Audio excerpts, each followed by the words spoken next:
Muy buenas noches, mi nombre es Robert Ericán León y en esta oportunidad hablaremos del derecho penal, parte general.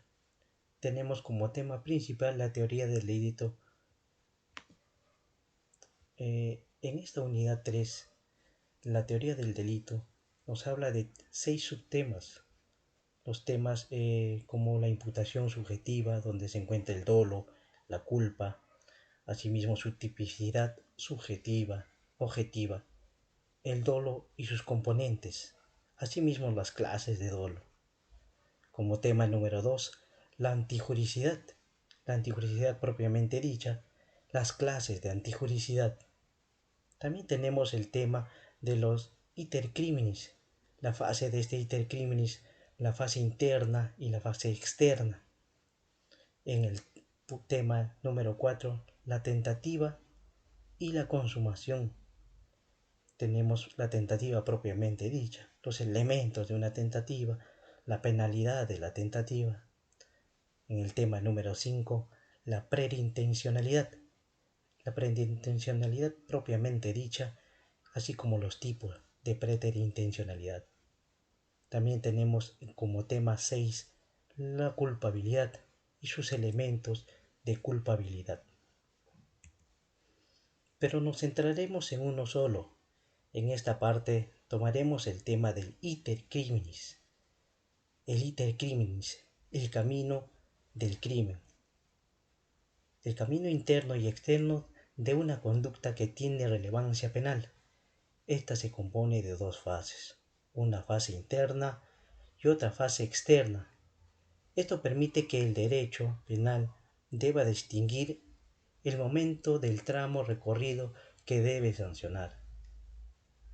Estas dos fases que se dan en el iter criminis son la interna o intransíquica, que es la concepción de la idea criminal en la mente de un delincuente, la etapa en la que se interviene la abolición.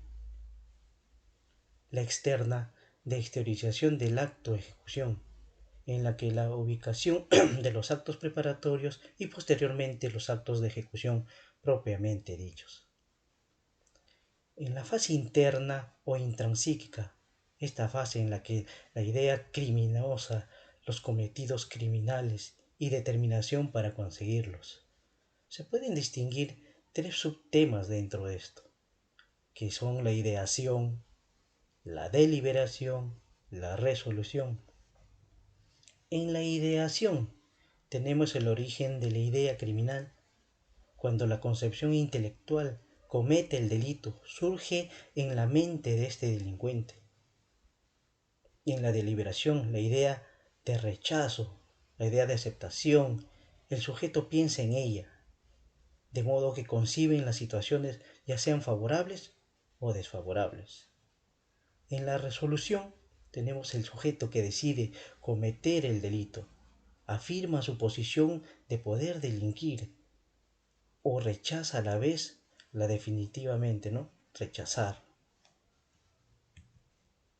En la fase externa o exteriorización, en esta fase se dan los actos preparatorios para crear las condiciones delictuosas. También distingue los medios de dirigir los ilícitos actos que serán de consumación.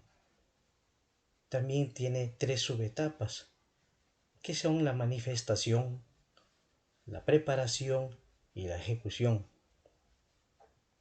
En la manifestación la idea aparece en el exterior, es decir, la idea criminal emerge del interior del individuo. Esta fase no tiene todavía trascendencia jurídica, ojo. Asimismo, la preparación se forma por los actos que realiza el sujeto, con este propósito directo de cometer el delito, es decir, los actos preparatorios que por solo pueden no ser antijurídicos y en consecuencia no revelan la intención delictuosa.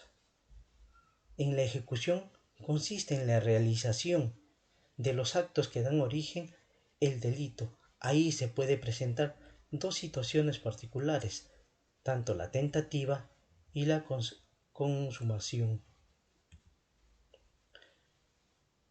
En resumen, Entendemos que el iter criminis, que es el camino del delito, dispone de dos fases, la interna o intransíquica, dadas por la ideación, deliberación y resolución,